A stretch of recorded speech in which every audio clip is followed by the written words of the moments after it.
Indonesia sudah dianggap raksasa yang baru bangun tidur karena kekuatan ekonominya ke depan akan menjadi mercusuar di Asia Tenggara. Jadi pantas Presiden Jokowi gembira. Karena itu kita ucapkan selamat kepada negeri kita sendiri yang sudah berhasil menyelenggarakan pertemuan internasional yang akan membawa nama harum bangsa. Saya tahu Presiden itu capek banget.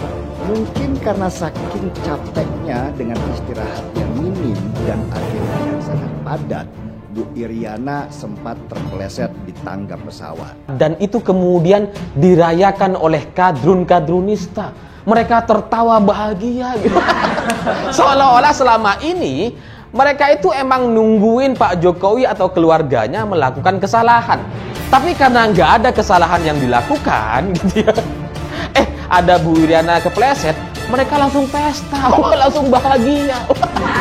Presiden Joko Widodo itu akan hadir di KTT ASEAN untuk menerima tongkat baru keketuaan. Sudah itu kita juga masih akan terus meriah dan harus bersemangat untuk membangun kehidupan dunia internasional, karena pada saat itu Indonesia akan menjadi ketua ASEAN. Para pembenci ini pun seolah-olah hidup di negara yang tidak punya hukum dan terus melancarkan hinaan, cacian, dan makian terhadap Presiden Insinyur Haji Joko Widodo.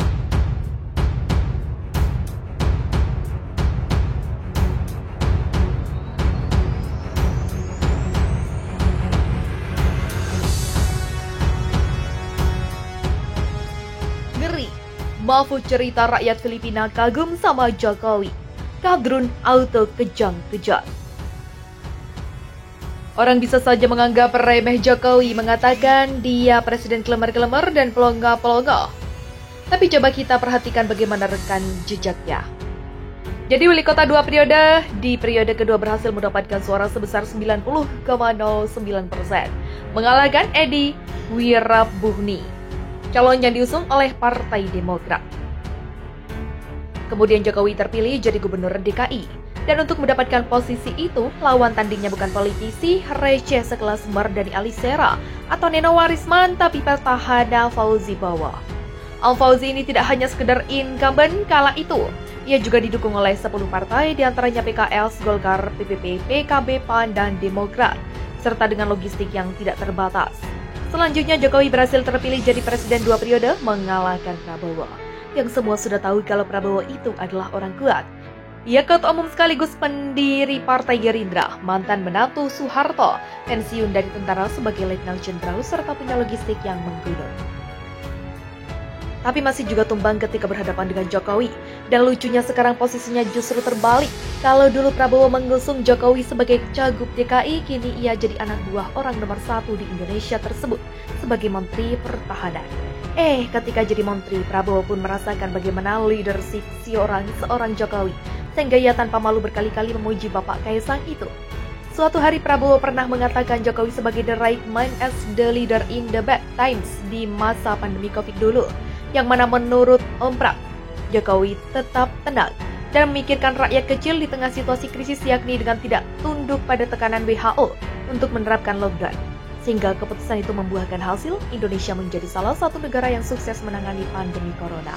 Harus kita memberi penghargaan kepada Presiden kita Pak Joko Widodo. Beliau telah memimpin krisis ini dengan tenang, dengan sejuk memikirkan rakyat paling bawah. Itu saya saksi dalam kabinet, ujar Prabowo waktu itu. Kabarnya sih di rumah pribadi, Bos Fadlizon tersebut dipasang foto Jokowi dengan ukuran segede gaban, yang itu merupakan bentuk kegaguman terhadap Presiden Jokowi. Jadi dengan pencapaian seperti ini tidak pernah terkalahkan dalam 5 kali pemilu dan dikagumi oleh mantan lawan. Sungguh terlalu kalau masih ada orang yang meremehkan Presiden Joko Widodo. Hebatnya lagi nama Pak Jokowi tidak hanya terkenal di Indonesia, tapi ia juga dikagumi oleh rakyat Filipina. Seperti yang ungkapkan oleh Menko Polhukam Mahfud MD, beberapa waktu yang lalu mantan Ketua MK itu menghadiri acara KTT ASEAN di Phnom Penh, Kamboja. Di sanalah ia dapat cerita dari salah seorang pejabat Filipina bahwa Presiden Jokowi sangat populer di negaranya. Di samping itu, menurut penilaian pejabat Filipina tersebut, Jokowi merupakan presiden yang enak diajak bicara, murah senyum, serta tertawa gembira. Yang ini semua pemimpin negara sudah tahu. Tidak hanya itu, sebenarnya pada 2020 silam, nama Jokowi sudah masuk ke dalam deretan 20 tokoh paling dikagumi dunia dan berapa kali masuk dalam daftar tokoh muslim berpengaruh di dunia. Bandingkan dengan Rizik yang didaulat sebagai imam besar FPI, tapi yang kagum dengannya hanya Kadrun doang. Dan ia sama sekali tidak masuk nominasi muslim berpengaruh di dunia. Yang ada, Rizik masuk dalam daftar orang yang gak akhlak di dunia karena tidak bertanggung jawab terhadap Firza Husein. Hanya saja lucunya warga negara lain kagum dengan Presiden Jokowi, Kadrun malah kepanasan alias kejang-kejang pasca tahu informasi itu. Orang-orang yang suka mikir terbalik tersebut pun seperti tanpa bersalah menghujat Presiden di Twitter. Orang ini kelihatan banget pas lahir gak diazani, tapi didengarkan rekaman Rocky Gerung lagi ngomong di ILC. Sehingga kayak dia saja orang yang paling hebat sedunia, ngusir-ngusir presiden. Dan dilihat dari ceritanya, diketahui pemilik akun Twitter ini adalah pendukung Anies. Lebih baik Jokowi pindah ke Filipina saja. Rakyat Indonesia nggak butuh. Lanjut pemilik akun Twitter @akmalma0386071. Inilah kalau orang kebanyakan baca berita di media gelora.com.